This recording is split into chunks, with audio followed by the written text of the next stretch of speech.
పూరా local. Hi hello నమస్తే welcome to పూరా లోకల్. సిటీలో ట్రాఫిక్ని నియంత్రించడానికి గవర్నమెంట్ కొత్త ప్రయోగాలు ఎన్నో చేసింది. దాంట్లో యూటర్న్లు పెట్టడం, అంటే సిగ్నల్స్ తీసేసి యూటర్న్లు కూడా పెట్టింది. అలాగే మెట్రో కూడా దాదాపు ఒక 4 సంవత్సరాల నుంచి మెట్రో నడుస్తున్న పరిస్థితి. అంటే అన్ని ఏరియాలకు, ఇంకొన్ని ఏరియాల్లో మెట్రో నడవట్లేదు. మెట్రో వచ్చినప్పటికీ కూడా ట్రాఫిక్ ఇంకా పెరుగుతూనే ఉంది. దీనికి కారణాలు ఏంటి ఒకసారి తెలుసుకుందాం. ముందుకు కదలలేరు, వెనక్కి వెళ్ళలేరు. నగరంలో నిత్యం ట్రాఫిక్ పద్మవ్యూహం. రోజుకి 5 లక్షల మంది నరకయాతన పడుతున్నారు ట్రాఫిక్లో. అదే ఇప్పుడు ఒకప్పుడు ఆఫీస్కి వెళ్ళాలంటే, కొన్ని సంవత్సరాల క్రితం ఆఫీస్కి వెళ్ళాలంటే 15 నిమిషాలు టైం తీసుకుని ఆ 15 నిమిషాలలో ఆఫీస్లో ఉంటానని వెళ్ళిపోయేవారు. ఇప్పుడు ఆఫీస్కి వెళ్ళాలంటే కనీసం గంట ముందే బయలుదేరాలి. గంటన్నర. సిటీకి దూర ప్రాంతాల నుంచి వచ్చేవాళ్ళు, కారులో వచ్చేవాళ్ళు గంట ముందే బయలుదేరాలి. మెట్రోలో వచ్చే వాళ్ళంటే వాళ్ళు బైకులు కింద పెట్టుకొని వస్తుంటారు. కానీ పాపం ట్రాఫిక్లో ప్రయాణించే వాళ్ళ ఇబ్బందులు ఏంటో ఒకసారి తెలుసుకుందాం. మహానగరం నలువైపులా ట్రాఫిక్ అస్తవ్యస్తంగా మారుతుంది. నిత్యం ఏదో ఒక సమయంలో ప్రధాన మార్గాల్లో ట్రాఫిక్ స్తంభించిపోతుండడంతో సుమారు 5 లక్షల మంది వాహనదారులు గంటల పాటు ఎటు కదలేక నరకం అనుభవిస్తున్నారు. ట్రాఫిక్ నియంత్రణ తక్షణ చర్యలు తీసుకోవాలని సీఎం రేవంత్ రెడ్డి పలుమార్లు ఆదేశించిన ఫలితం కనిపించడం లేదు. సీఎం రేవంత్ రెడ్డి స్వతహాగా ఎన్నోసార్లు ట్రాఫిక్ పోలీసులకి ఎన్నోసార్లు ఆదేశించారు. ఏమని? ట్రాఫిక్ని నియంత్రణ చేయండి, దానికి తగిన చర్యలు తీసుకోండి అని చెప్పినా కూడా ఇప్పటి వరకు అయితే ట్రాఫిక్ పెరుగుతూనే ఉందంట. మరి అలాగే నగరంలో నిత్యం 40 నుంచి 50 లక్షల వాహనాలు తిరుగుతున్నాయని అంచనా వేశారంట. ఈ సంఖ్యకు అనుగుణంగా ప్రధాన మార్గాల్లో విస్తరణ పనులు జరగడం లేదు. రద్దీ ప్రాంతాలను గుర్తించి వాటికి ప్రత్యామ్నాయ రూట్లను పరిశీలించి వాహనాలు మళ్లిస్తే కొంతవరకు ఒత్తిడి తగ్గుతుంది. గతంలో హైదరాబాద్ ట్రాఫిక్ విభాగం అదనపు కమిషనర్గా ఏవి రంగనాథ్ ఉన్న సమయంలో అనేక ప్రాంతాల్లో ఇలాంటి ప్రయోగాలు చేసి ఫలితాలు సాధించారు.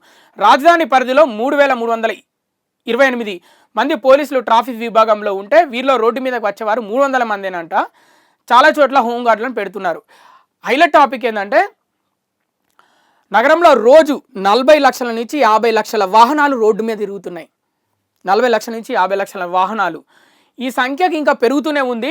దాంతోపాటు రద్దీ ప్రాంతాల్లో మరి రోడ్లు పెంచడం, లేకపోతే ఆ ట్రాఫిక్ నియంత్రణ చేయడం. ఒకప్పుడు దీంట్లో సత్ఫలితాలు వచ్చాయంట. ఎవరు? ఇప్పుడు ప్రస్తుత హైడ్రా కమిషనర్ ఏవి రంగనాథ్ ఒకప్పుడు ట్రాఫిక్కి పనిచేసేవారు. అప్పుడు సత్ఫలితాలు వచ్చాయి. బట్ ఇప్పుడైతే రోజు రోజుకి ట్రాఫిక్ పెరుగుతుంది, ప్రజలైతే ఇబ్బందులు ఎదుర్కొంటున్నారు. కారణం ఏంటంటే కూడా చెప్పారు. రాజధాని పరిధిలో 3,328 మంది ట్రాఫిక్ పోలీసులు ఉన్నారు. కానీ విధులు నిర్వహించే వాళ్ళు, రోడ్లపైకి వచ్చి విధులు నిర్వహించే వారు మాత్రం 300 మందేనంట. చాలా చోట్ల హోంగార్డులనే పెడుతున్నారంట. అంటే పోలీసులు రోడ్లపైకి ఎక్కువగా రావట్లేదు, ట్రాఫిక్ పోలీసులు వీళ్ళు చెప్తున్నది. ఇంకొకటి ఏంటంటే, ఎక్కువగా ట్రాఫిక్ ఉండే ప్లేసెస్ లక్డీ కపుల్ నుంచి ఎస్ఆర్ నగర్, ప్యాడైజ్ నుంచి బేగంపేట్, జేబీఎస్ నుంచి ప్యాడైజ్, నల్లకుంట నుంచి ఫైనాన్షియల్ డిస్ట్రిక్ట్, జేఎన్టీయూ నుంచి సైబర్ టవర్, కోటి నుంచి ఎల్బీ నగర్ వరకు ఇలా అనేక రూట్లలో నిత్యం ట్రాఫిక్ చిక్కులు తప్పడం లేదు. హైటెక్ సిటీ, మాదాపూర్ పరిసర ప్రాంతాల్లో చిన్నపాటి వర్షం కురిసిన గంటల పాటు నరకమే. ఈ చెప్తున్న ప్రతి ప్లేస్కి, ఇప్పటి వరకు చెప్పిన ప్రతి ప్లేస్కి మెట్రో రూట్ ఉంది. అయినా కూడా ట్రాఫిక్ పెరుగుతుంది. కారణం ఏంటి? ఎందుకు పెరుగుతుంది అంటే, సరైన విధంగా ట్రాఫిక్ని మళ్లించట్లేదు. దానికి ఇంకొకటి ఏంటంటే, ఇంకో రీజన్ కూడా చెప్పారు. ఇవి మరికొన్ని కారణాలంట. ట్రాఫిక్ అధికంగా ఉన్న రోడ్డులో గ్రీన్ సిగ్నల్లను అధిక సమయం ఉంచి, తక్కువగా ట్రాఫిక్ ఉండే రూట్లలో కొంత అధిక సమయం రెడ్ సిగ్నల్ ఉంచే ఆటోమేటిక్ వ్యవస్థ ఉంది.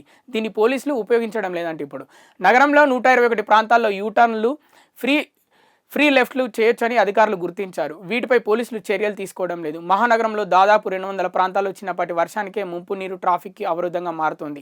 నిబంధనల ప్రకారం రాత్రి 10 గంటల తర్వాతే ప్రైవేటు బస్సులు నగరంలోకి ప్రవేశించాలి. చాలా ప్రాంతాల్లో రాత్రి 8:30 నుంచే వచ్చేస్తున్నాయి.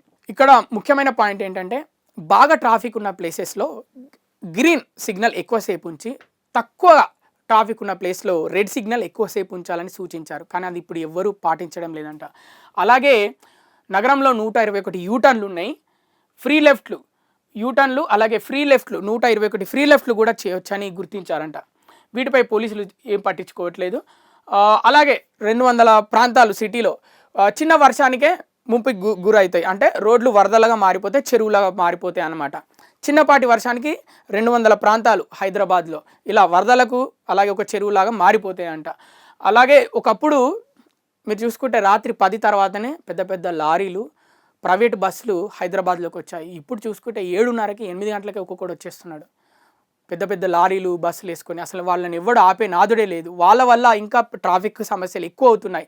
ఎందుకంటే ఒక పెద్ద లారీ ఒక పెద్ద బస్సు ఆగిందంటే దాని ప్లేస్లో కనీసం 3 కార్లు కనీసం ఒక 10-15 బైకులు పడతాయి. అలాంటిది ఒక లారీ మొత్తం ఒక ప్లేస్ని ఆక్యుపై చేసుకుంటుంది. ఇది కూడా ట్రాఫిక్ ఎక్కువ పెరగడానికి ఇంకో కారణం. ఇక చివరిగా చూసుకుంటే నగరంలో 10-12 కారిడార్లలో నిత్యం ట్రాఫిక్ అస్తవ్యస్తంగా మారుతుంది. ఇందులో ప్రధానమైనది మాసప్ ట్యాంక్ నుంచి ఆరాంఘర్ వరకు ఉన్న కారిడార్. శుక్రవారం సాయంత్రం 6 గంటల నుంచి రాత్రి 12 గంటల వరకు ట్రాఫిక్ స్తంభించింది. ఇక్కడ చాలామంది రోడ్లపైన వాహనాలు ఉంచి వ్యాపారం చేస్తున్నారు. రాత్రి అయితే ప్రైవేట్ బస్సులు అడ్డంగా నిలుపుతున్నారు. అత్తాపూర్ నుంచి మాసప్ ట్యాంక్ వచ్చే రోడ్లోనూ ఇదే పరిస్థితి. మనకు ప్లేసెస్ సంబంధం లేదు. ఇక్కడ ముఖ్యమైన పాయింట్ ఏంటంటే చాలామంది వ్యాపారులు కూడా ఇది గుర్తుపెట్టుకోవాలి. మీరు వ్యాపారాలు చేసేటప్పుడు మీ వెహికల్స్ రోడ్డు మీద పెడుతున్నారా లేకపోతే ఏదైనా గల్లీలో పెట్టొచ్చి వ్యాపారాలు చేసుకుంటే బెస్ట్. మీరు రోడ్డు మీద నా దుకాణం ఇక్కడే ఉంది నేను రోడ్డు మీదనే పెట్టుకుంటాను మీరు అలా నిర్లక్ష్యంగా వ్యవహరిస్తే మీ వల్ల చాలా ట్రాఫిక్ పెరుగుతుంది.